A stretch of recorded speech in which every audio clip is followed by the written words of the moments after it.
Good morning, dear students. As we are discussing chapter 4, that is man-made materials. Students, जैसा कि हम लोग chapter 4 discuss कर रहे थे, man-made materials.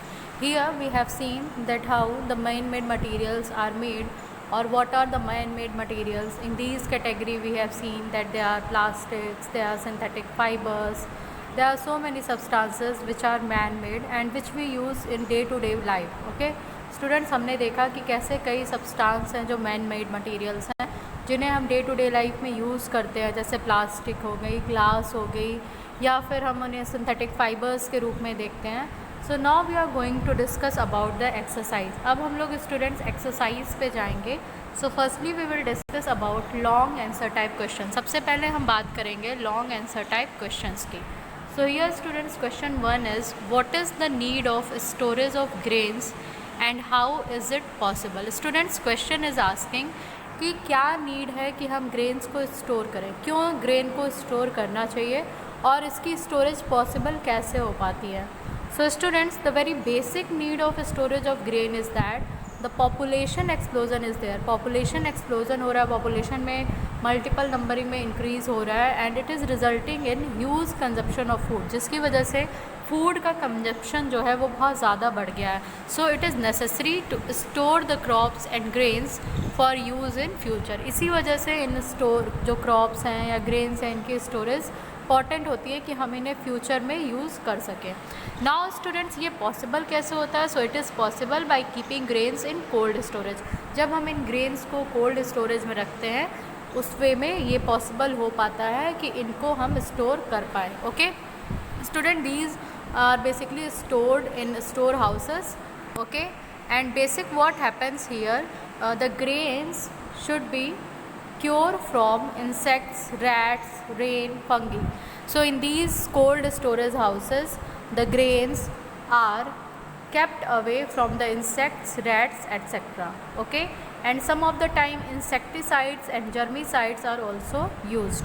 और कुछ कुछ समय पे इसमें इंसेक्टिसाइड या जर्मीसाइड्स का भी यूज़ किया जाता है. Now students, question number second is which measures can be followed to supply the nutrient element to the soil. Students, there are so many measures which can be followed, but we will discuss few of them. So here you can see students, basically the very first need is that you have to keep the soil as such after plugging the field. Okay, we have to firstly plug the field and after that we have to keep the soil as such so that the soil may be absorb some nutrient from the environment. So there is also nutrient in the environment. So after plugging, when we will keep the soil as it is, it will absorb some nutrient from the environment. तो student क्या होगा, जब हम field को plug कर देंगे और as it is छोड़ देंगे सॉइल को, तो जो इन्वायरमेंट में न्यूट्रिएंट है उसे वो एब्जॉर्ब कर लेगा. Okay, the second measure is that crop rotation should be adopted. मतलब स्टूडेंट्स, आपको क्रॉप रोटेशन का मेथड अडॉप्ट कराना पड़ेगा. पहले हमने एक क्रॉप को ग्रो किया, फिर हम दूसरी क्रॉप को ग्रो करेंगे. मतलब कंटिन्यूसली एक ही क्रॉप की ग्रोथ नहीं करानी है. The third measure is that for immediate supply of essential element to soil chemical compost is use. Students की इमीडिएटली सॉइल में ये न्यूट्रिएंट्स पहुँच जाएँ, हमें केमिकल कंपोस्ट का यूज़ करना है. They may be fertilisers. Okay, now student, question number 3 is what are synthetic fibers. Give some example.